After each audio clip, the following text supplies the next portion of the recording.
My children have this game. It's called Perpetual Commotion. Every player is given a large stack of cards. Each stack is individually colored, and whoever is able to place the most cards from their stack into various piles in the center throughout the game is the winner. Played last week with my kids. At the end of the game, everyone excitedly sifts through the large pile in the middle, picking out their color to see who won. One child just sits there watching, doesn't move a muscle.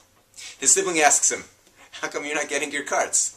He replies with this sly little smile, "Well, I'm going to wait for everyone else to take their cards, and then my color will be the only one left." "Great idea," I said to him.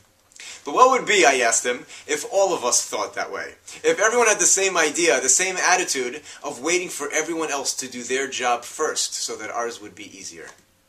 The obvious answer is, then nothing would ever get done. Torah records in this week's Parsha that the materials were donated for the construction of the Mishkan, of the tabernacle.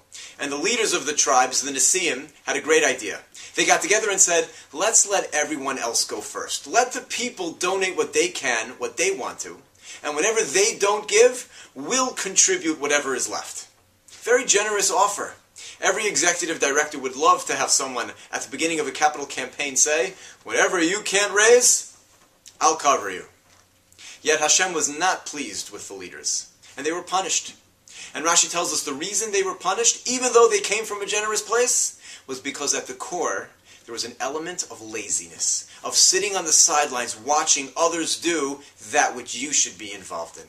And for that, they were punished. And they remedied the situation. Months later, when the tabernacle was complete, they were the first to say, we're going to bring the inaugural offerings. We want to be involved in the first service in the tabernacle. No one dreams of raising a lazy child. We all want to have children who are the first to say, I'll help clear up the table from dinner.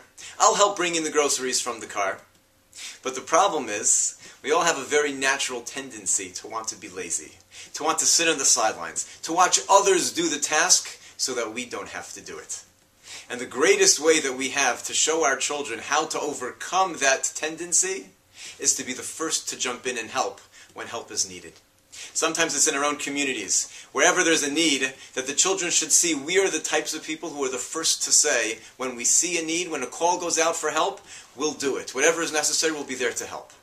But more than community work, which we're not always available for, we have other responsibilities. Far more important is in the small little tasks in our own home. When mommy sits down at the table and says, "Oh, I forgot to put the drinks out." And daddy's the first one to jump up and say, "I'll get them." Before the children can be asked, before they can turn away and hope someone else will do it, daddy's already the first one to do it. When children grow up in a home where mommy and daddy are quick to offer their help to each other, to the kids when things need to be done, we can train them that when we do need to delegate, when we are in fact busy with other things and can't do it ourselves, and we ask the children for help, and the children need to be asked and should do various chores around the house, we've trained them how to put aside their own needs and quickly jump in to do that which is necessary. We train them to be the kids, not to wait for the cards to be taken so that their job is easy, but we train them how to be the first one to take their cards to make someone else's job a little easier. Have a great Shabbos.